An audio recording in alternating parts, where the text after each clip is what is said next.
أهلا وسهلا بكم. سنة 1962 كانت سنة تاريخية في شمال أفريقيا. الجزائر أخيرا حصلت على استقلالها من فرنسا بعد حرب طويلة ودامية استمرت حوالي 8 سنين. كان في فرحة كبيرة في العالم العربي وأمل كبير إن المغرب والجزائر باعتبارهم دولتين شقيقتين هيبنوا علاقة قوية ويتعاونوا في بناء مستقبل مشترك بعيد عن الاستعمار. لكن اللي حصل كان العكس تماماً. بعد أقل من سنة واحدة بس على الاستقلال اندلعت حرب قصيرة لكنها كانت مليانة رسائل سياسية، والناس سموها حرب الرمال. الخلفية التاريخية للنزاع، علشان نفهم ليه حصلت الحرب دي لازم نرجع شوية لورا. المغرب كان شايف إن في مناطق على الحدود مع الجزائر زي تندف وبشار تاريخياً كانت تابعة ليه قبل ما فرنسا تيجي تحتل شمال أفريقيا.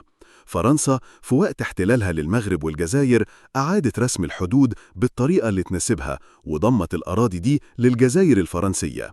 ولما الجزائر حصلت على استقلالها سنة 1962 المغرب قال الأراضي دي أصلا بتاعتي وعايز أرجعها. لكن الجزائر كان عندها موقف مختلف تماما. الحكومة الجزائرية الجديدة قالت إحنا لازم نحترم الحدود اللي ورثناها عن الاستعمار. لو كل دولة طلبت بأراضي تاريخية أفريقيا كلها هتولع بالحروب. المبدأ ده كان مدعوم من معظم الدول الأفريقية اللي لسه طالعة من الاستعمار لأنه كان بيحميها من النزاعات الحدودية. تحول الخلاف إلى مواجهة. الخلاف السياسي بدأ يتصاعد بسرعة. كانت في محادثات بين البلدين لكن ما وصلتش لأي حل. في أكتوبر 1963 حصلت مناوشات صغيرة بين الجيش المغربي والجيش الجزائري على طول الحدود الجنوبية. المناوشات دي اتطورت بسرعة لحرب محدودة.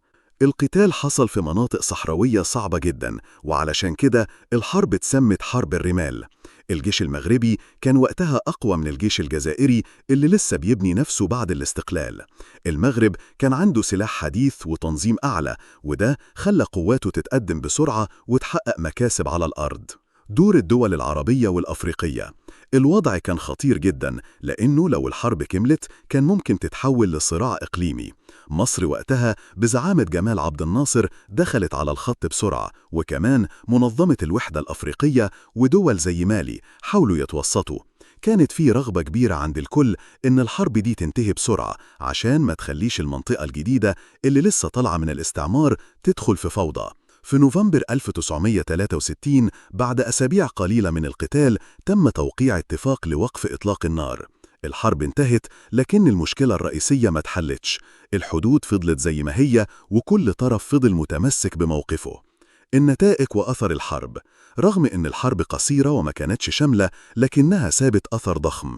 الثقة بين المغرب والجزائر اتكسرت. بدل ما يبقوا اخوات بيتعاونوا في بناء المنطقة المغربية بقوا خصوم سياسيين. الجزائر بدأت تهتم بتقوية جيشها بشكل سريع، وبدأت تبني تحالفات مع دول تانية في أفريقيا والعالم عشان توازن قوة المغرب. والمغرب فضل شايف إن ليه حق تاريخي في المناطق اللي طالب بيها.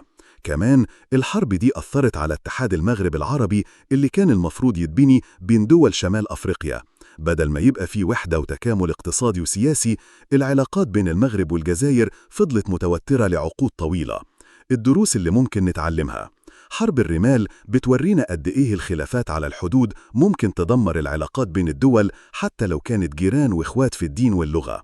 كمان بتأكد إن الحدود اللي رسمها الاستعمار سببت مشاكل لحد النهاردة، واللي حصل سنة 1963 كان مجرد بداية لصراع سياسي طويل بين البلدين لسه تأثيره موجود لحد دلوقتي.